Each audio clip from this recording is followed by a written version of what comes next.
My friends and masters, welcome back to our channel oneness vegetarianism. నా పేరు స్వప్నేశ్వరి. ముందుగా మనందరి గురువు అయిన డాక్టర్ బ్రహ్మర్షి పితామహ పత్రి సారికి నా యొక్క అనంత కోటి ఆత్మ ప్రణామాలు. సత్యలోకవాసులకి, దివ్యలోకవాసులకి, మహాకర్ణలోకవాసులకి, నక్షత్రలోకవాసులకి, ఏంజల్స్కి, మహావతార్ బాబాజీకి, బుద్ధ భగవానుడికి, తండ్రి మహామహోపాధ్యాయుడు, మాస్టర్ టీచర్, ఇమోటల్ గురువైన తండ్రి రామ్తా తండ్రికి నా యొక్క అనంత కోటి ఆత్మ ప్రణామాలు. సదానంద యోగి మహారాజ్కి, మైకేల్ బాబాయ్కి, యూనివర్స్ నా కోసమై పంపిన తల్లి నీతిక ఏంజల్ తల్లికి కూడా నా యొక్క అనంత కోటి ఆత్మ ప్రణామాలు. Thank you so much. Thank you నా స్వయానికి, ఈ వర్తమానానికి, విశ్వానికి, కాంతికి, శాంతికి, శక్తికి, ప్రేమకి, చైతన్యానికి, సమస్త గురుమండలికి, సమస్త మూగజీవులకి, ప్రకృతి మాతకి, విశ్వమాతకి, జగన్మాతకి, శంబాల శక్తులకి, శంబాల మాత త్రిశక్తి స్వరూపిణి అయిన అమ్మ మహాసరస్వతి, మహాలక్ష్మి, మహాపార్వతీదేవి అయిన ఆ తల్లికి కూడా హృదయపూర్వక ఆత్మపూర్వక ప్రణామాలు తెలియజేసుకుంటూ మనం ఈ ప్రాసెస్ మొదలు పెడదాం క్లాస్ని. మరి రోజులాగా ఈరోజు మరింత జ్ఞానాన్ని, విజ్ఞానాన్ని షేర్ చేయడానికి శాంత మేడం వెల్కమ్ చేసుకుందాం. Madam welcome to our session madam. Over to you madam. Shanta madam. Thank you madam. Thank you. ముందుగా మన గురువు గారైన బ్రహ్మర్షి పితామహ పత్రీశ్వరి గారికి, స్వర్ణమాల పత్రి మేడం గారికి నా అనంతకోటి ఆత్మ ప్రణామాలు. రామ్తా మాస్టర్ గారికి, విశ్వంలోని గురువులందరికీ కూడా నా అనంతకోటి ఆత్మ ప్రణామాలు, కృతజ్ఞతలు తెలియజేసుకుంటూ, వెన్నెస్ వెజిటేరియం వ్యవస్థాపకురాలు సుప్నేశ్వరి మేడం గారికి నా అనంతకోటి ఆత్మ ప్రణామాలు, కృతజ్ఞతలు తెలియజేసుకుంటూ, ఈరోజు హిమాలయ రహస్యాలు అన్న పుస్తకంలోని పైలట్ బాబా అనుభవాలు అనేది చెప్పుకుంటున్నామండి. నా స్వయానికి, ఈ వర్తమాన క్షణానికి, నా తల్లిదండ్రులకి మరియు నా కుటుంబ సభ్యులకు కూడా కృతజ్ఞతలు తెలియజేసుకుంటూ, సహకరిస్తున్న మీ అందరికి కూడా నా అనంతకోటి కృతజ్ఞతలు. Thank you. 25వ అధ్యాయం అయిపోయింది నిన్న. ఈరోజు 26వ అధ్యాయము సృష్టి ప్రకరణం. మానవుడు వివేకశీలి, చింతన మనన తత్పరుడై జీవించడం నేర్చుకున్నాడు. బుద్ధిని వికసింపజేసుకునే శక్తి అతనికి ఉన్నది. సంకల్ప వికల్పాలు, కల్పనలు చేస్తుంటాడు. అప్పుడు అతనికి ఒక మౌలిక ప్రశ్న ఎదురవుతుంది. నేనెవరిని? నేను ఎందుకు జన్మించాను? ఈ ప్రపంచం ఎందుకున్నది? దీనిని ఎవరు నిర్మించారు? ఈ బ్రహ్మాండానికి నాకు ఉన్న సంబంధం ఏమిటి? ఇలా మననం చేస్తూ పోతూ ఉంటే మానవునికి తనకంటే వేరే ఒక అదృశ్య శక్తి గోచరం అవుతుంటుంది. బ్రహ్మాండానికి అదే కారణమని, జరిగేవని దాని వల్లనే జరుగుతున్నాయని అవగతం అవుతుంది. ఆ శక్తికే మానవుడు పెట్టిన పేరు ఈశ్వరుడు. దానినే విశేషంగా వర్ణించి అలంకరణ చేసి స్తుతించాడు. దైవ భీతి చేత గాని, జిజ్ఞాస చేత గాని ఆధ్యాత్మ మార్గాన్ని చేపట్టాడు. సృష్ట్యాది నుంచి జగత్తు కళలోనే అదృశ్యంగా ఉంది. మహాప్రళయంలో కారణ రూపంగా దాగి ఉన్న కళ సృష్టి ప్రారంభం కాగానే జగత్తుగా దర్శనమిస్తుంది. ప్రకృతి పురుషుల సంయోగం ఫలితమే సృష్టి ప్రకరణం. రెండు వస్తువులు ఢీకొన్నప్పుడు శక్తి పుడుతుంది. చేతన వస్తువుతో అచేతన వస్తువు ఢీకొన్నప్పుడు విద్యుత్ శక్తి విడుదల అవుతుంది. అదే సృష్టి నిర్మాణం. చేతనలో చలనం ఉంది, సుషుప్తి నిశ్చలమైనది. చేతన సుషుప్తిని ఢీకొన్నప్పుడు చలనం పుడుతుంది. దృశ్య ప్రపంచం సంఘర్షణ ఫలితమే బ్రహ్మయే చేతనము, ప్రకృతియే సుషుప్తి, అదే కళ. చేతన బ్రహ్మ అనుకోకుండా కళతో ఢీకొన్నాడు. అంతకు ముందు కళ వేరుగా చేతన రహితంగా సుషుప్తిలో ఉంది. చేతన బ్రహ్మ ఢీకొనడంలో చైతన్యం వచ్చి లేచింది. ఆమె అందమైన ఆకర్షణీయమైన రూపాన్ని చూసి పురుషుడు సమ్మోహితుడయ్యాడు. పురుషుడు మరొకసారి నిశితంగా చూసేసరికి ఆమె శరీరం అంతా శక్తి ప్రసరించింది.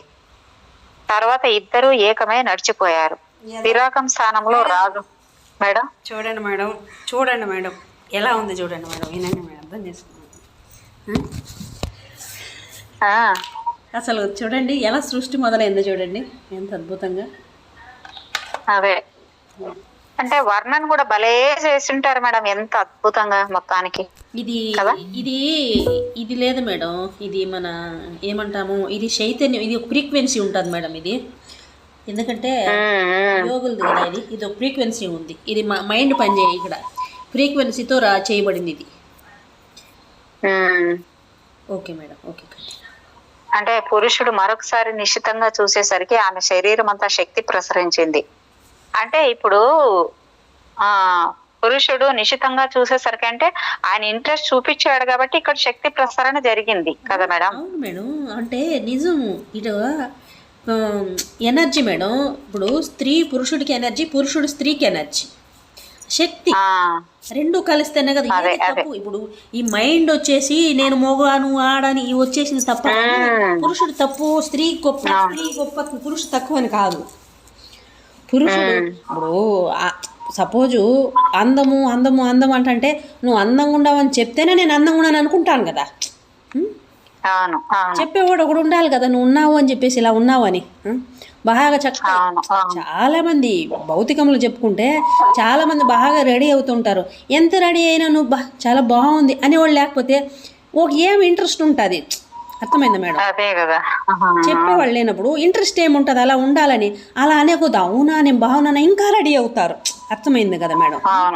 ఎంత కాదని పని చేసాము, చాలా బాగా చేశారు మేడం, చాలా థ్యాంక్స్, మీరు చాలా గుడ్, మీరు ఎంత బాగా చేశారంటే అవునా అని పైకి చెప్పకపోయినా లోపల ఒక సాటిస్ఫాక్షన్ ఉంటుంది. ఏమన్నా ఎంత చేసినా ఏం చేసాను ఈ బొందంటే ఎట్టుంటుంది? అవును అవును, నిరుత్సాహం అనేది వచ్చేస్తుంది. సరిగా చెప్పగలి ఏం చెప్పకపోవడం, అంత అందాన్ని పొగడకపోవడం, చెప్పకపోవడం వాళ్ళ లోపం అవుతుంది కదా. అవును, ఎస్ మేడం. తర్వాత ఇద్దరు ఏకమై నడిచిపోయారు. విరాగం స్థానంలో రాగం వచ్చినప్పుడు క్రొత్తదనం సృష్టి అయింది. అది మరిన్నింటిని సృష్టించింది. పురుషుడు విరాగ స్థితికి మరలితే తప్ప సృష్టి ప్రకరణం అనంతంగా సాగుతుంది. సృష్టి యొక్క సమీకరణానికి క్రింది విధంగా సూత్రీకరించవచ్చు. చేతన బ్రహ్మ ప్లస్ కళ ఈక్వల్స్ పురుషుడు ప్లస్ ప్రకృతి. కళ నుంచి మహత్తు ఏర్పడుతుంది. సత్వ మహత్తు నుంచి చిత్తము, రజో మహత్తు నుంచి బుద్ధి,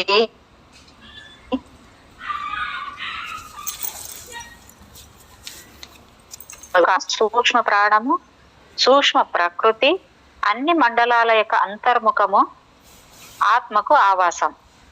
ఆత్మ ప్రకాశ మండలానికి పైన వృత్తాకారంలో మహత్ చిత్త మండలం ఉన్నది. చిత్త మండలం పైన అహంకార మండలం ఉన్నది.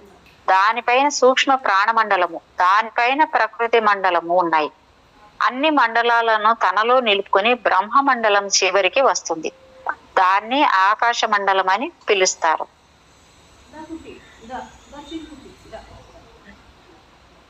ఆత్మ పరమాణువు కంటే చిన్నది. అతి సూక్ష్మ అణువుల కంటే సూక్ష్మమైన బ్రహ్మకు మళ్ళీ ఆత్మకు ప్రత్యేక సత్తా ఉన్నది. దానికి సొంతంగా ఏ రంగు లేదు. చిత్తం యొక్క త్రిగుణాత్మక వృత్తులకు అనుకూలంగా దాని రంగును రూపాన్ని ధరిస్తుంది. చిత్తమండలం ఆత్మ మండలాన్ని కప్పి ఉంచేది చిత్తమండలం.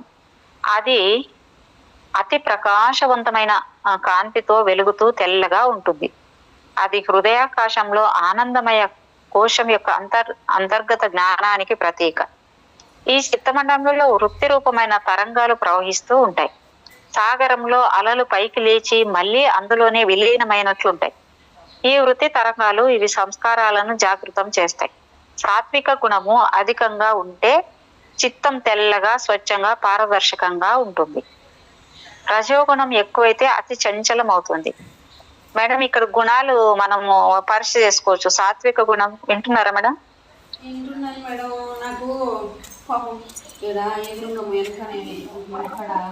ఓకే ఓకే మా ఓకే చేయండి మేడం. థ్యాంక్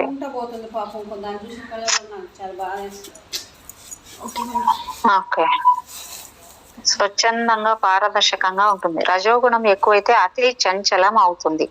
తమో గుణం ప్రధానంగా ఉంటే మబ్బులు క్రమినట్లు దాగి ఉంటుంది. జీవాత్మ నుంచి కిరణాలు ప్రసరించడంతో మహత్ చిత్తం చేతనం అవుతుంది. అలాగే జ్ఞాన శక్తికి రాసుకోవాలి మేడం, ఇవి రాసుకోవాలి మనం, ఇవి రాసుకోవాలి. అవును మేడం, మనం అప్పుడప్పుడు పరీక్ష చేసుకోవచ్చు దాన్ని గుర్తు చేసుకొని. అవును. అలాగే జ్ఞానశక్తికి మూలం అంతఃకరణానికి ప్రధానాంగం అవుతుంది. అందులోనే జీవాత్మ నివాసం ఉంటుంది. చిత్తం జ్ఞాన ప్రధానమైనది. చిత్తంలోనే ఆత్మ ఉంటుంది. రాగ వైరాగ్యాలు చిత్తం యొక్క రెండు స్థితులు. అహం మండలం, చిత్తం మండలం అయింది. ఇప్పుడు అహం మండలం అంటే చిత్త మండలం పైన నీలి రంగులో అహంకారం యొక్క మండలం వృత్తాకారంలో చిమ్నీలా కప్పి ఉంటుంది. అహంకారం అస్మిత లేక గర్వానికి స్థూల రూపం. అహం మండలం గుణాధిక్యతను బట్టి రంగులు ధరిస్తుంది. సత్వగుణ ప్రధానమైతే నీలి రంగులో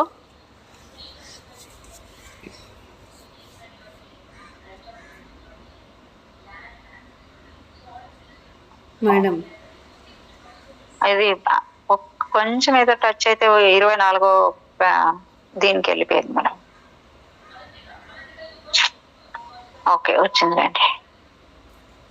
సత్వగుణ ప్రధానమైతే నీలి రంగులో కొద్దిగా ఆకుపచ్చ వన్నెతో ఉంటుంది. రజోగుణం అధికమైతే తెల్లగా పారదర్శకంగా ఉంటుంది. తమోగుణం ఎక్కువైతే ముదురు ఆకుపచ్చ రంగులో కొద్దిగా నీలి వర్ణంతో కలిసి ఉంటుంది. సూక్ష్మ ప్రాణ మండలము ఇది సూర్యుని వలె రశ్మియుక్తమై ప్రకాశిస్తుంటుంది. మంచు బిందువులా మెరుస్తుంటుంది. అహంకార మండలాన్ని ఆవరించి ఉంటుంది సూక్ష్మ ప్రాణ మండలం. దీని నుంచి తీవ్ర ప్రకాశము వెలువడుతుంటుంది. త్రిగుణాల ప్రభావము దానిపైన కూడా ఉంటుంది. సత్వగుణ ప్రభావం వలన తెల్లగా, రజోగుణ ప్రభావం వలన గులాబీ రంగులో కనిపిస్తుంది. తమోగుణ ప్రభావము అధికంగా ఉంటే ఆవిరి కప్పినట్లు మసకగా ఉంటుంది. దాని వేగం కూడా తగ్గిపోతుంది. చేతనాత్మ ప్రభావము వలన ప్రసారితమయ్యే చిత్తం యొక్క క్రియలకు స్థూల రూపమే సూక్ష్మ ప్రాణం. ఇది అహంకారానికి పైన స్పష్టంగా కనిపిస్తుంటుంది. మొత్తం శరీరానికి చలనాన్ని ఇస్తూ ఉంటుంది. ప్రాణక్రియ కారణ శరీరం నుంచి సూక్ష్మ శరీరానికి, అక్కడ నుంచి స్థూల శరీరానికి ప్రయాణిస్తుంది. సూక్ష్మ ప్రకృతి మండలం దీని గురించి సూక్ష్మ ప్రాణానికి పైన వృత్తాకార రూపంలో పసుపు రంగులో ప్రకృతి ఉంటుంది. అది జీవాత్మ యొక్క లింగ శరీరం. దానినే కారణ శరీరం అంటారు.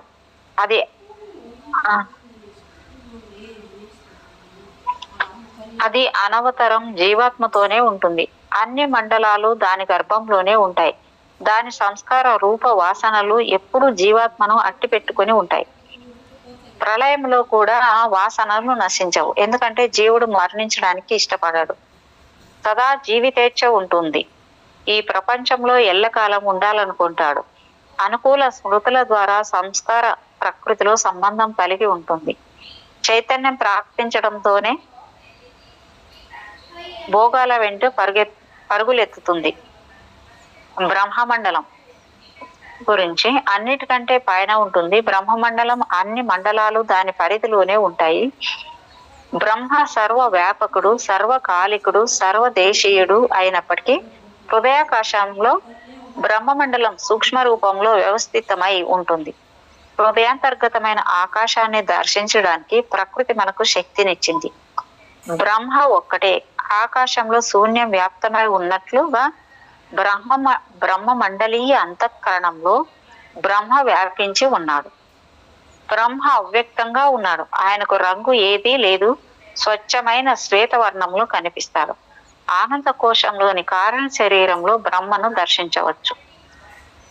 మూల ప్రకృతి యొక్క మహత్తత్వాల తర్వాత శబ్ద, స్పర్శ, రూప, రస, గంధాలనే పంచ తన్మాత్రలు ఉన్నాయి. ఆకాశము, వాయువు, అగ్ని, జలము, పృథ్వీ ఈ 5 స్థూల భూతాలు. జ్ఞానేంద్రియాలు 5, చెవులు, చర్మము, కళ్ళు, నాలుక, ముక్కు. అలాగే కర్మేంద్రియాలు 5, కాళ్ళు, చేతులు, నోరు, జననేంద్రియము, ముడ్డి, 11వ ఇంద్రియం మనస్సు. ఇవిగాక మరే ఇంద్రియము లేదు. ఈ ఇంద్రియాలను సృష్టించిన సూక్ష్మ నాడులు మన అనుభవంలోనివే. అంతఃకరణలోకి వెళ్ళితే శబ్ద, స్పర్శ, రూప, రసగంధాలు క్రమంగా గ్రహించగలుగుతాం. ఈ 5 అహం మండలం నుంచి వస్తున్నవి. త్రిగుణాల యొక్క వివిధ సమ్మేళనాలను మూలం కళయేనని చివరికి మనము అంగీకరించక తప్పదు. అదేవిధంగా సృష్టి ప్రథమ దశ ప్రారంభమవుతుంది. ఇంద్రియాలు సాత్విక అహంకారము నుంచి, తన్మాత్రలు తామసిక అహంకారం నుంచి పుడుతున్నవి. కాలము, దిశ ఆకాశం నుంచి ఉత్పన్నమవుతున్నవి. సృష్టి చేయటానికి కళ ఎవరి సహాయాన్ని కోరదు. అది స్వయం సమృద్ధమైనది.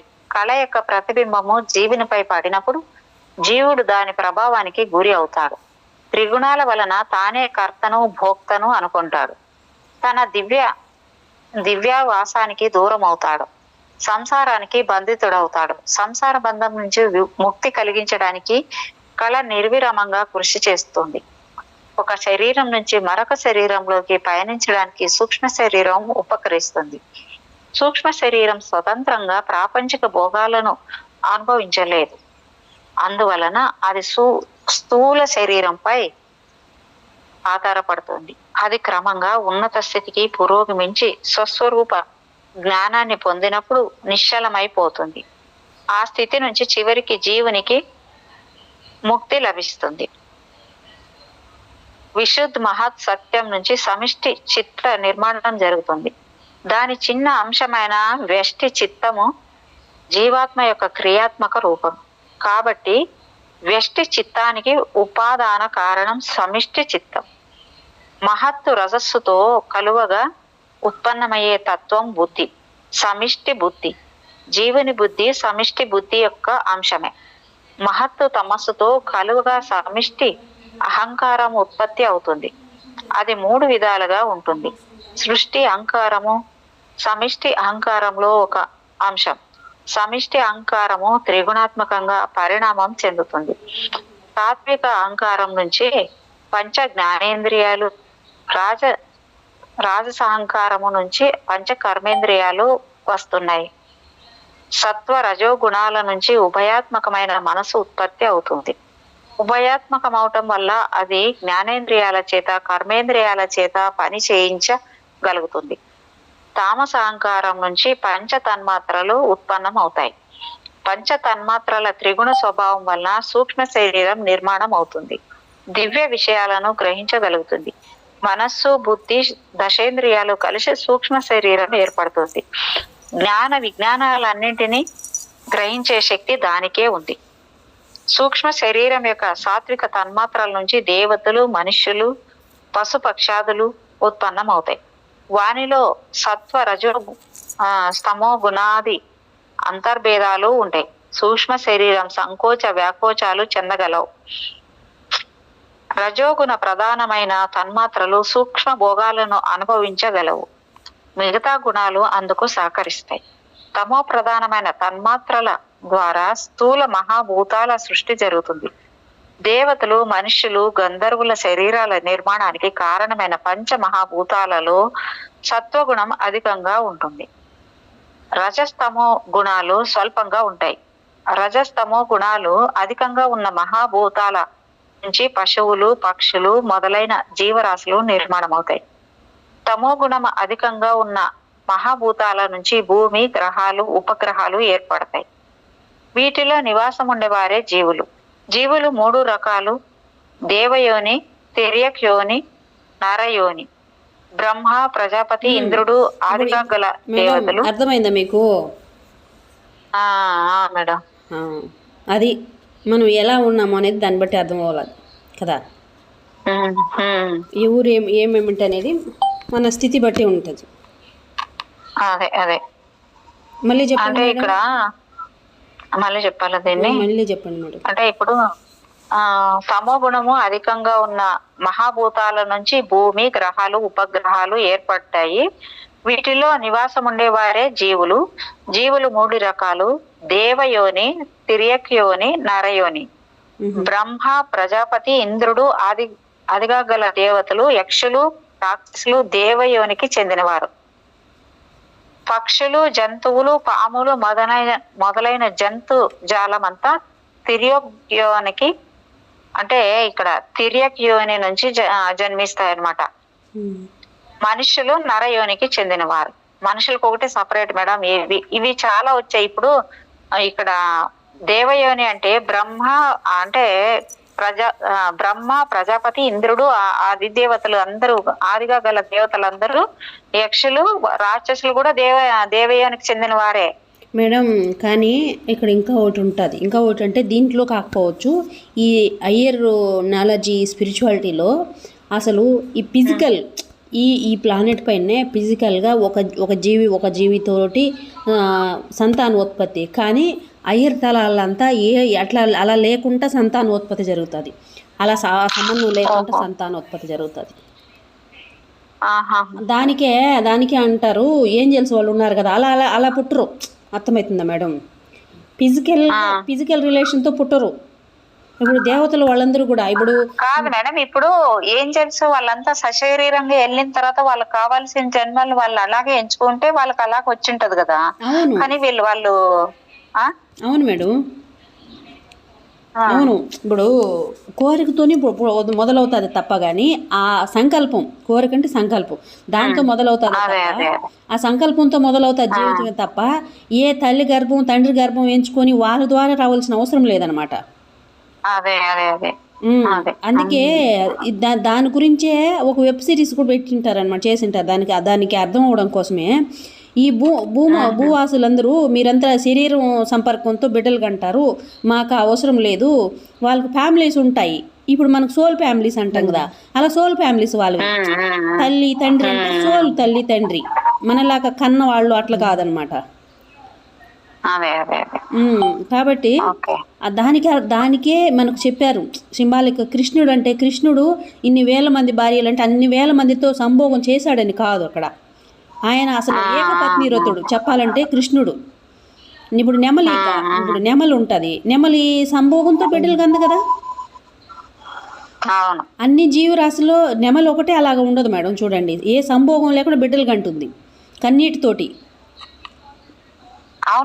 అవును మేడం, అది కన్నీరు, అది నాట్యం చేస్తే. మరి ఈ మగది ఆకర్షించడానికి, ఆడదాన్ని ఆకర్షించడానికి ఆ రెక్కలు విప్పి పురి విప్పి నాట్యం చేస్తుంది మేడం. నాట్యం చేసి ఆనందం స్థితిలో అది ఆనందం నిశ్చలం అయిపోతే దాంట్లో కన్నీళ్లు కరుస్తుంది ఆనందంతో. ఆ కన్నీళ్లు తాగి బిడ్డలు కంటుంది. అంటే తన కన్నీళ్ళు తనే తాగుతుందా? మొగ నెమల నాట్యం చేస్తుంది కదా మేడం, పురుషుని నాట్యం చేస్తుంది కదా. నాట్యం చేసి ఆనందంతో తన్మయత్వం అలా కన్నీళ్ళు ఆనంద పారవశ్యం కన్నీళ్ళు గారుస్తుంది అనమాట. కార్చినప్పుడు ఆ కన్నీళ్లు తాగి ఈ ఆడనెమల బిడ్డలు కంటుంది. దానికి సింబాలిక్ ఆయన నెమలి పించు తల్లో పెట్టుకుంటాడు చూడండి కృష్ణుడు. నెమలికి అంటే ఏంటి? ఆ నెమలికి తల్లో పెట్టుకుంటాడు. ఆ నెమలికి తల్లో పెట్టుకుంటే ఆ నెమలి ఎలాగో నేను కూడా అలాగే అని, అంతే తప్ప ఏ భార్య భర్తలు అన్ని అంతమంది ఉన్నారంటే వాళ్ళతో సంభోగం చేశాడు బిడ్డలు కన్నాడని కాదు. అలా ఏమీ లేకుండా ఆయన సంతాన ఉత్పత్తిని చేయగలడు. ఎందుకంటే ఆయన దైవం కదా, హయ్యర్ డైమెన్షన్ సోల్ కదా. ఎవరి దాకా ఎందుకు మేడం? ఇప్పుడు ద్రౌపదినా ఆమె కుంతీదేవి అంటుంది కదా, కుంతీదేవి ఆ మంత్రశక్తితో కంటుంది, అంతేగాని ఏ భర్త ద్వారా ఏమో కాదనమాట. అర్థమవుతుందా మేడం? అట్లా ఆమెకే కాదు, అందరికీ మనం కూడా ఆ డైమెన్షన్లో ఉండి ఆ స్థితిలో మనం కూడా అలాగే ఈ ఫిజికల్ ప్లైన్లో ఉన్నాము, ఈ భూమి మీద ఉన్నాము, ఈ స్థితిలో ఉన్నాము. ఇలా అవసరము, ఇది వదిలేస్తే మనకు అవసరం లేదు ఆ స్థితి. అది కూడా మనమే. అందుకే ఇప్పుడు మనకి ఈ ఆరాటం, ఈ పోరాటం. ఇప్పుడు మళ్ళీ అమ్మ కడుపులో నుంచి రావద్దు. అర్థమవుతుంది కదా మేడం? ఏ తల్లిదండ్రులు ఎంచుకొని రావద్దు భూమి మీదకి. తల్లిదండ్రులు ఎంచుకుంటే మరి ఇవే అన్ని ఇక్కడ పడిపోతాయి. ఆ యోనిలో నుంచే రావాల్సి వస్తుంది మళ్ళీ. యోనిలో నుంచి వస్తే మళ్ళీ తల్లిదండ్రులు ఎంచుకోవాలి కదా. అది ఓకే మేడం. ఉన్నత సంస్కారాల వలన ఉన్నత జన్మ కలుగుతుంది. మనుష్య జన్మ ఉత్తమమైనది, అది కర్మానుగుణంగా లభిస్తుంది. మనిషికి అంతరాత్మ ఉంటుంది. జీవాత్మ అనుభవించడానికే సమస్త సృష్టి ఉన్నది. జీవాత్మ పరమాత్మ చేతనాలు, జీవాత్మ దేహాన్ని ధరిస్తుంది, పరమాత్మ దేహాన్ని ధరించదు. పరమాత్మ సచ్చిదానంద బ్రహ్మ, జీవాత్మలో ఆ గుణం లేదు.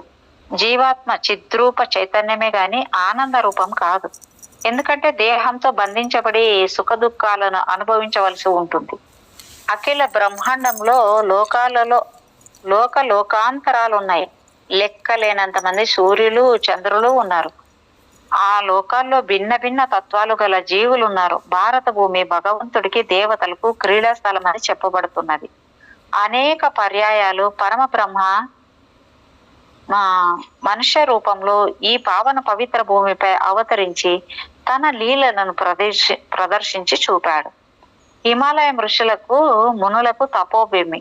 ఈశ్వరునితో అనుసంధానం చేసుకోవడానికి రమ్మని హిమాలయము మానవులను ఆహ్వానిస్తున్నది. ఈనాటికి హిమాలయం తపస్సులకు, యుగాంతర యోగులకు, వేలాది సంవత్సరాల నుంచి ఉంటున్న మహాత్ములకు నివాస స్థానంగా ఉంటున్నది. వీరిలో కొందరు దివ్య మహాపురుషులతో నేను కొంత సమయం గడిపాను. ఆ మహాపురుషుల గురించి, వారితో నా అనుభవాల గురించి మీకు వివరించబోతున్నాను.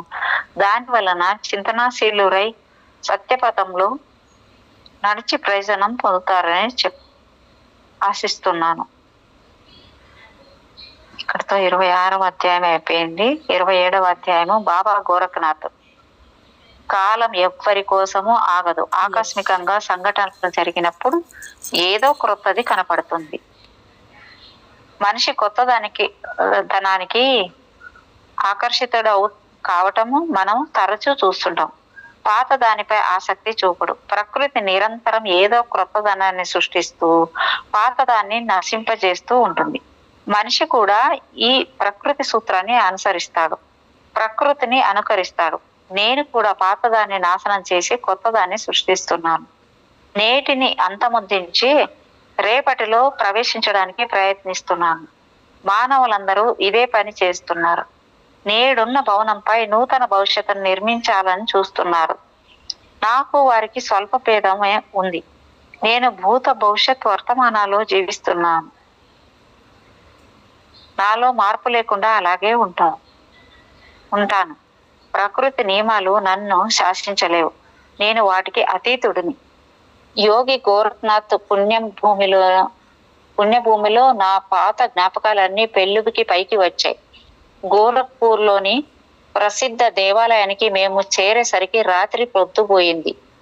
ఆ స్థలం అంతా నిర్మానుష్యంగా కనిపించింది. కొద్ది మంది మాత్రం దేవాలయ ఆవరణలో తిరుగుతున్నారు. గుడిని దగ్గరగా చూస్తే మా గుండె చెదిరిపోయింది. మేము ఊహించుకున్న గుడి పూర్తిగా మారిపోయింది. వాయుసేనలో విమాన చోదకుడిగా నేను ఈ స్థలానికి తరచుగా వచ్చేవాడిని. గతంలో ఇక్కడ ఎక్కువ జనం ఉండేవారు కాదు. దిగ్విజయనాథ్ సింగ్ హిందూ మత వైభవాన్ని కీర్తిస్తూ గంభీరంగా ఉపన్యసించేవాడు. ఆ సమయంలో గోరఖ్నాథ్జీని గురించి నాకు బాగా తెలియదు.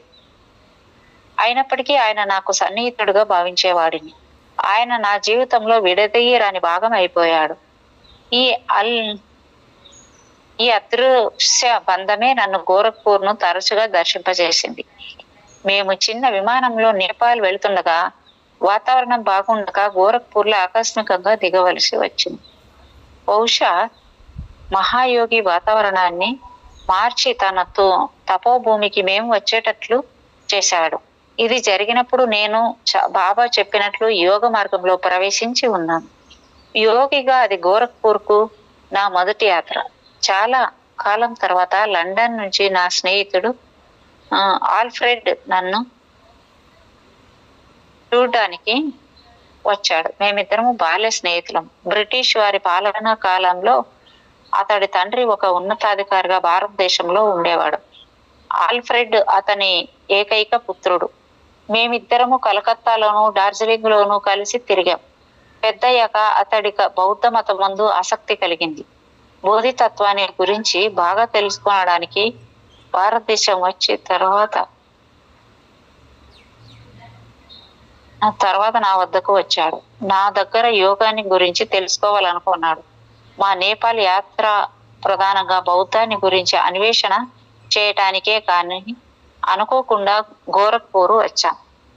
బాబా గోరఖ్నాథ్ గురించి ఆల్ఫ్రెడ్ కు తెలుసు. అందువలన గుడికి నాతో రావడానికి అయిష్టత చూపలేదు. ఇప్పుడు మహత్ దిగ్విజయనాథ్ గతించి ఆయన స్థానంలో ఆ వైద్యనాథ్ వచ్చాడు. రాత్రి పొద్దుపోయేనందుకు మహంతును చూడటానికి వీలు కాలేదు. రాత్రి గడపడానికి ఏదైనా ఏర్పాటు చేస్తారా అని విచారణ చేశాం, కానీ ఎవరు శ్రద్ధ చూపలేదు. నిరుత్సాహంగా తిరుగు ప్రయాణం పట్టి వస్తుండగా ఒక యోగి కనిపించాడు. అగ్నిహోత్రం దగ్గర విశ్రాంతి తీసుకోవచ్చని సైగ చేసి చెప్పాడు. వేడిగా ఉండటాన మేము చెట్టు కింద పడుకోవడానికి నిశ్చయించుకున్నాం. ఇంతలో వంటశాల నుంచి కొందరు సైనికులు రావటం చూసి అటు వెళ్లి కిచిడి తిని ఆకలి తీర్చుకున్నాం. తర్వాత వెన్నెల్లో మెరుస్తున్న కోనేటి వైపు నడిచాం. అక్కడ చెట్లు దట్టగా ఉన్నాయి. ఒక చెట్టు క్రింద పడుకొని నిద్రపోయాం. తెల్లవారు చామున బాబా దర్శనం కోసం గుడిలో ప్రవేశించాం. తర్వాత మహంతు కోసం ఎతికాం. ఆయన మామిడి తోటలో ఒక చెట్టు క్రింద కనిపించాడు. ఆయన మాకు సాదరంగా స్వాగతం చెప్పాడు. ఆయనతో కొంచెం సేపు గడిపి వీడ్కోలు చెప్పబోగా ఆయన మమ్మల్ని ఉండమని బలవంతం చేశారు. ఆయనను అతిథులమయ్యాం. మహంతు శ్రీ వైద్యనాథ్జీ ఋషుల ఆశీస్సులు ఉన్నాయి. ఆయన హిమాలయాల ముద్దు బిడ్డ. చెప్పండి మేడం. వేదాలు ఉపనిషత్తులేగాక కొంచెం మొత్తగా అనిపిస్తుంది.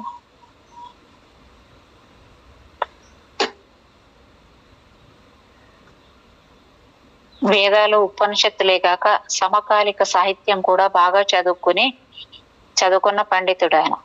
బహుముఖ వ్యక్తిత్వాన్ని ప్రశంసనీయమైనదిగా భావించాం. ఆయన పండితుడు, యోగి మాత్రమే కాక సమర్థుడైన పాలకుడు. 3 దినాలు ఆయనతో గడిపి నేపాల్కు మళ్లీ బయలుదేరాం. నేపాల్లో పాత స్నేహితులను, పరిస్థితులను కలుసుకొని పాత రోజులను జ్ఞాపకం చేసుకుని కాలక్షేపం చేశాం. బుద్ధ పూర్ణిమ నాడు స్వయంభూనాథ్ బౌద్ధ విహారానికి వెళ్ళాం. పండుగ కావటాన జనంతో నిండుగా ఉంది. ఈ యాత్రలో సూర్యతో కొన్ని రోజులు గడిపిన తర్వాత హిమాలయాల్లోని నా గుహకు తిరిగి వచ్చాం. ఆల్ఫ్రెడ్ కొన్ని దినాలు నాతో ఉండి తర్వాత తన దేశానికి తిరిగిపోయాడు. కొన్ని సంవత్సరాల తర్వాత మహంత్ ఆ వైద్యనాథ్ గోరఖ్పూర్ రమ్మని నన్ను ఆహ్వానించాడు. నాతో జయంతి ఉత్సవాల్లో పాల్గొనడానికి వెళ్ళాను. మహాత్ములు, పండితులు ఎందరో వచ్చారు. మతాన్ని గురించి, పురాణ గురించి ఉపన్యాసాలు ఇచ్చారు. యోగా శిబిరం ఏర్పాటైన నాడు జనం విశేషంగా వచ్చారు. అయోధ్యలాల్ సుక్కుభయ అధ్యక్షత వహించారు. నేపాల్ కు చెందిన యోగి నరహరినాథ్, ఒరిస్సాకు చెందిన శివనాథ్ యోగాని గురించి చక్కని ప్రసంగాలు చేశారు. వక్తల జాబితాలో నేను లేను. నాకు సభల్లో ప్రసంగించే అలవాటు లేదు. లాల్ సుఖ్భయ కేచరి ముద్రలో నిపుణుడు. ఆయనలో జనాభిమానాన్ని చూరగొనే లక్షణాలు ఉన్నాయి. ఆయన తన ఆకర్షణతో నన్ను ప్రసంగించడానికి సుముఖం చేశాడు. పరిస్థితుల వల్ల నేను ప్రసంగించవలసి వచ్చింది. ప్రొఫెసర్ పరశురాం యోగ మహిమను సవాలు చేస్తూ కొన్ని ప్రశ్నలు వేశాడు. మహంత్ ఆ వైద్యనాథ్ అర్థవంతంగా నా వైపు చూశాడు. లాల్ సుఖ్భయ నరహరి నాథ్ కూడా నన్ను సమాధానాలు ఇవ్వమని బలవంతం చేశాడు. ప్రొఫెసర్ గారి ప్రశ్నలకు తక్కువ రీతిలో జవాబు ఇవ్వడానికి నేను మేడం చెప్పండి మేడం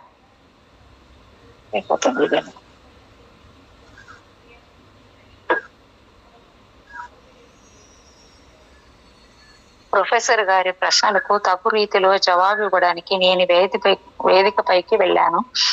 బీజగణిత సూత్రాలతో యోగ రహస్యాలను విప్పి చెప్పాను. యోగానికి వైజ్ఞానికంగా వ్యాఖ్యానించి వివరణ ఇచ్చాను. విజ్ఞాన శాస్త్రానికి యోగానికి గల సంబంధాన్ని నిరూపించాను. హిమాలయాల్లో వేలాది సంవత్సరాలుగా సమాధిలో ఉన్న ఋషుల, యోగుల ఉదాహరణలతో యోగ మహిమను వెల్లడించాను. ప్రొఫెసర్ పరశురాం పట్టుబట్టగా ఉత్తరప్రదేశ్లోని పడ్రోనా వెళ్ళాను. అక్కడ డిగ్రీ కాలేజీలోని విజ్ఞాన శాస్త్ర బోధన విభాగంలో నన్ను ఉపన్యసించమన్నారు. యోగ ప్రక్రియలను ప్రదర్శించి చూపమని నన్ను ఆహ్వానించారు. నేను భూగర్భంలో సమాధిలో ప్రవేశించి నా శరీరంపై పరిశోధన చేసుకున్నాను. నేను ప్రొఫెసర్ గారి అతిథిగా అక్కడ ఉండి విద్యాబోధన పరిస్థితిని సన్నిహితంగా పరిశీలించాను. ఈనాడు పాఠశాలలు, కళాశాలలు రాజకీయాలు కలుషితం చేశాయి. ఈ కళాశాల ఒక్కటే కాదు, విద్యా సంస్థలన్నీ అలాగే కలుషితమైపోయాయి. స్థానిక నాయకుల జోక్యం వల్లనే యువతీ యువకులు పెడదారి పడుతున్నారు. ఋషులకు, మునులకు, యోగులకు ఆలవాలమైన భారత భూమిని ఈ రాజకీయ నాయకులు ఎందుకు నాశనం చేస్తున్నారో తెలియకుండా ఉంది. మహాపురుషుల పవిత్ర కర్మలతో పునీతమైన ఈ దేశము క్రమంగా అధోగతి పాలవుతున్నది. అగ్రవర్ణాలని, నిమ్న జాతులని, అధిక సంఖ్యాకులని, అల్ప సంఖ్యాకులని సమాజాన్ని విభజించి దేశ ఉన్నత్యాన్ని దిగజార్చుతున్నారు. సమ్మెలు, ప్రదర్శనలు, దహనాలు, దౌర్జన్యాలు దేశాన్ని అల్లకల్లోలం చేస్తున్నాయి. ఈ విధ్వంసకర కార్యకలాపాల వెనుక రాజకీయ గుండాల హస్తం ఉంటుంది. రాజకీయ నాయకులు, మత నాయకులు దేశాన్ని అస్తవ్యస్తం చేస్తున్నారు. అంతటా నిండి ఉన్న అశాంతి వాతావరణం నాలో నూతన సంకల్పానికి ప్రేరణ ఇచ్చింది. ప్రజలలో నూతన చైతన్యం తీసుకొని రావాలని, దేశాన్ని బాగు చేయాలని ఆలోచించడం మొదలుపెట్టాను. అందుకోసం యజ్ఞాన్ని సాధనంగా చేసుకున్నాను. అందరినీ యజ్ఞంలో పాల్గొనవలసిందని ఆహ్వానించాను. యజ్ఞానికి 7 లక్ష్యాలను నిర్ణయించాను. మానవ ఆలోచన విధానాన్ని మార్చటము, పర్యావరణ కాలుష్యాన్ని ప్రక్షాళన చేయటము, 3వది నేర ప్రవృత్తిని అరికట్టి యువతకు నూతన మార్గాన్ని చూపించడం, 4వది మనిషికి తన అస్తిత్వాన్ని గురించి చైతన్యపరచడము, 5వది మనిషిలో నిద్రాణంగా ఉన్న శక్తిని జాగృతం చేయటము, 6వది అమాయక ప్రజలను బాధలకు గురి చేస్తున్న అరాజక కృత్యాలను ఆపటం, 7వది విధ్వంసక కార్యాలకు స్వస్తి చెప్పి నిర్మాణాత్మక కార్యక్రమాల్లో పాల్గొనేటట్లు ప్రజల ఆలోచన విధానంలో పరివర్తన తీసుకొని రావటం. ఈ లక్ష్యాలన్నీ నా సంకల్పంలో ఉన్నాయి. మనోవాక్కాయ కర్మల ద్వారా ఈ సంకల్పం అమలు జరగాలి. నా ఆలోచనలన్నీ ఆ దిశగా మళ్లించి స్థానిక ప్రజలతో కలిసి జీవించడానికి హిమాలయాల నుంచి దిగి వచ్చాను. సన్యాస జీవితానికి తగినట్లుగా నిరాసక్తంగా ఉంటూ సంఘ వ్యవస్థలో పనిచేయసాగాను.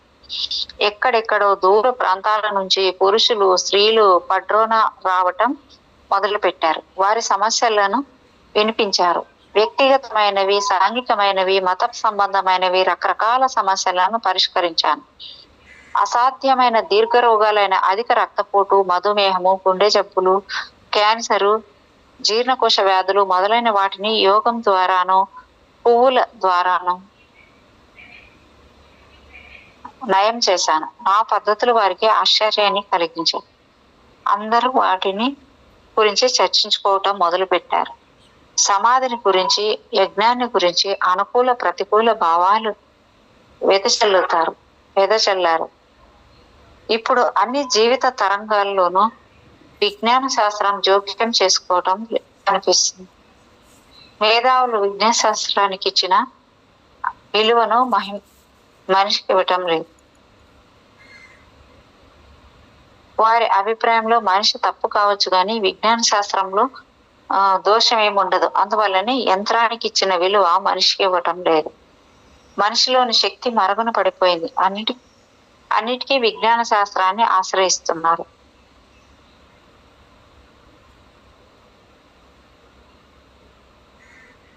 పడ్రోనాలో కూడా అదే పరిస్థితి. వైజ్ఞానికులు జ్ఞానాన్ని అందులో ఇచ్చే ఆవాహితులను పండుగ మరి వ్యవహారంగా పడ్రోనాలో కూడా అదే పరిస్థితి. వైజ్ఞానికులు యజ్ఞాన్ని అందులో ఇచ్చే ఆహుతులను దండుగా మారి వ్యవహారంగా పరిగణిస్తున్నారు. ఇవన్నీ శాస్త్ర విరుద్ధమైన అంధవిశ్వాసాలని అంటున్నారు. నా ప్రియమైన మేధావులకు, వైజ్ఞానికులకు నేను చేసే మనవి ఏమిటంటే, ఈ ఆహుతులు మన శరీరానికి మేలు చేస్తున్నాయి కదా, అందుకే వాటిని మనం స్వీకరిస్తున్నాం కదా. ఆలోచించండి. అవి పనికి రాని ఎట్లా అంటారు? నేనెవరినున్న అవసరాలు ఏమిటి? ఈ తినటం, త్రాగటం, నిద్రపోవటం కోసమేనా బ్రతికేది? ఇంకేమైనా ఉన్నత ఆశయాలు ఉన్నాయా? మనం చేసే పనులన్నీ మన కోసమే, సమాజం కోసమే, దేశం కోసం కూడా చేస్తున్నామా లేదా? ఇవన్నీ ఆలోచించవలసిన ప్రశ్నలు. మీ ప్రయోగశాలలో దేనినైనా నిరూపించడానికి ఒక సూత్రం అవసరం అవుతుంది.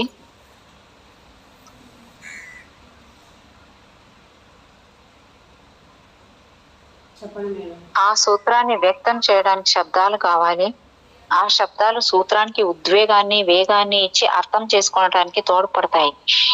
డాక్టర్లు, ఇంజనీర్లు, పరిపాలించే అధికారులు, వ్యవసాయదారులు మొదలుగా గల అన్ని వృత్తుల వారికి దృఢ నిశ్చయం ఉంటే గాని సరి అయిన ఫలితాలు రావు. ఒక పని చేయాలని నిశ్చయించుకోవటమే సంకల్పం.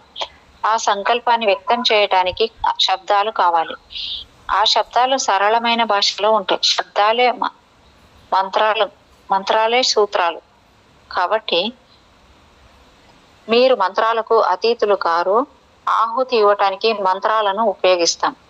సమస్త విశ్వం యొక్క కారణాలన్నీ మంత్రాలలో నిక్షిప్తమై ఉన్నాయి. ఆహుతి ఇచ్చే పద్ధతులు అనేకం ఉన్నాయి. యోగి, అవధూత, తాంత్రికుడు, సాధకుడు తమ తమ ప్రత్యేక పద్ధతులు ఆహుతులు ఇస్తారు. కర్మకాండను బట్టి ఆహుతులు, అందులో వాడే వస్తువులు మారుతుంటాయి. అన్నిటికంటే ముఖ్యమైనది మంత్రాలలో భేదం. కోరికలను బట్టి మంత్రాలు మారుతుంటాయి. తిథి, వార, నక్షత్రాలు, ముహూర్తం కూడా ముఖ్యమైనవి. నిత్య జీవితంలో కూడా ఏదైనా పని చేయడానికి సమయాన్ని, తిథిని ఎంచుకుంటాం. కోరిన ఫలితం సిద్ధించాలంటే చాలా కృషి చేయాలి. అలాగే ఒక ఫలితం కోసం ఒకదాన్ని ఆహుతి చేయాలి. ఆహుతి లేకుండా ఏ పని సాధ్యం కాదు.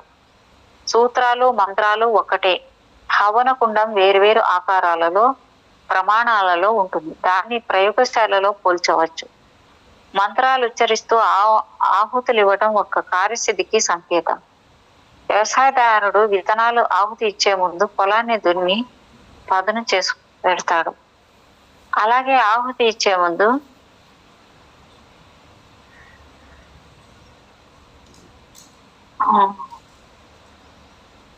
తగిన జాగ్రత్తలు తీసుకోవాలి. దాని వలన కార్యసిద్ధి కలుగుతుంది. మంత్రోచ్చారణ దానికి సహాయపడుతుంది. యజ్ఞ ధూమం వల్ల వాతావరణం కాలుష్యం అవదు. దాని అయస్కాంత గుణము అందరినీ ఆకర్షిస్తుంది. యోగి ప్రాణాన్ని ఆ స్థానంలో యోగి ప్రాణాన్ని అపానంలో ఆహుతి చేస్తాడు. అలాగే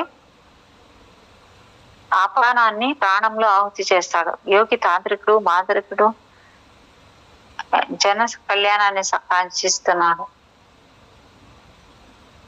అప్పుడప్పుడు మనిషి పై గాని దేశంపై గాని దేశంపై గాని యజ్ఞం మీద పోవచ్చు. మేము అంటే మనిషి పైగా తాంత్రికుడు, మాంత్రికుడు జన కళ్యాణాన్ని కాంక్షిస్తాడు. అప్పుడప్పుడు మనిషిపై గాని దేశంపై గాని యజ్ఞం ద్వారా మేలు చేయవచ్చు, కీడు చేయవచ్చు. భారతదేశం యొక్క ప్రాచీన వారసత్వాన్ని పనికి రాని ఛాందసంగా తులసిపుచ్చవద్దు. మన నాగరికతను, సంస్కృతి ఆహుతిపైనే ఆధారపడి ఉన్నాయి. దేశ భవిష్యత్తు దానిలోనే దాగి ఉంది. మన దేశస్థులు నిస్సంకోచంగా యజ్ఞాలలో పాల్గొనాలి,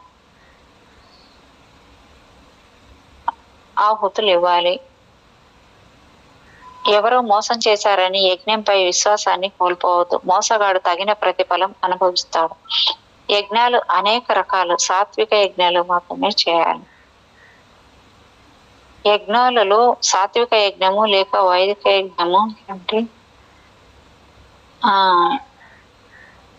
వైదిక యజ్ఞం అన్నిటికంటే ఉత్తమమైనది. అయితే దురదృష్టవశాత్తు తాంత్రిక యజ్ఞాలు రోజు రోజుకి అధికంగా ప్రజాభిమానం పొందుతున్నాయి. అవి ఏదో ప్రత్యేక సిద్ధి కోసం ఉపదేశించబడినవి కాదు. ఉపదేశించబడినవి అవి ఒకరికి మేలు చేస్తే మరొకరికి కీడు కూడా చేయవచ్చు. పేరు ప్రతిష్టల కోసం, సిరి సంపదల కోసం రాజకీయ నాయకులతో కలిసి అలాంటి యజ్ఞాలు చేస్తుంటారు. వాటి వల్ల దేశానికి నష్టం కలుగుతుంది. వారు గ్రహించరు. తాంత్రిక యజ్ఞాలు చేసేవారు రాజకీయ లబ్ధి కోసం అలాంటివి తలపెడుతున్నారు. వీటి వల్ల కలిగే ప్రయోజనం చాలా వరకు ఉండదు. చేసే వాళ్ళు చేయించే వాళ్ళు అరిష్టాన్ని కొని తెచ్చుకుంటున్నారు.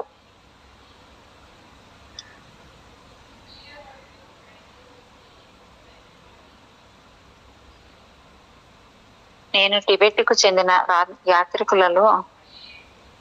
యాత్రికులలో చాలా కాలం గడిపాను.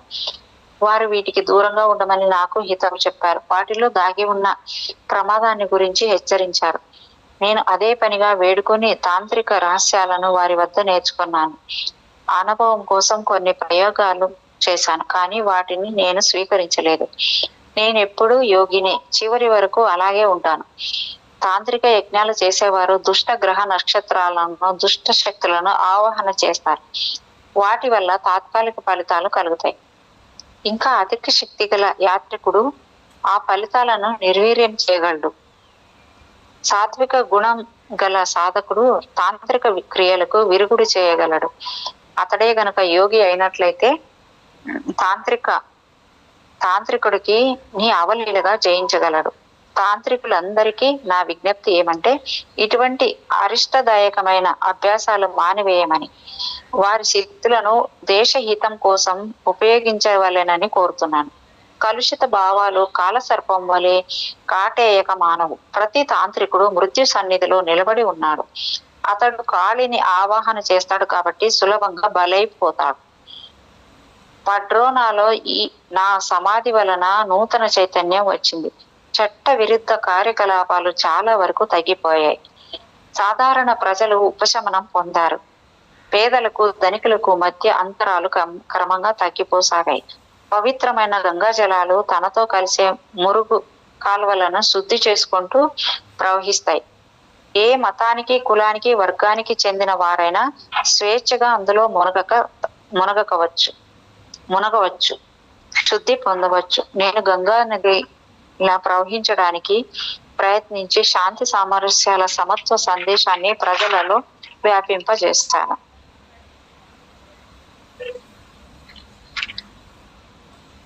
మేడం, ఇక్కడ ఆపేసుకుందామా మేడం? ఓకే, అది ఇక్కడికి 27 చాప్టర్ అయిపోయింది. మళ్ళీ స్టార్ట్ చేస్తే లేట్ అవుతుంది.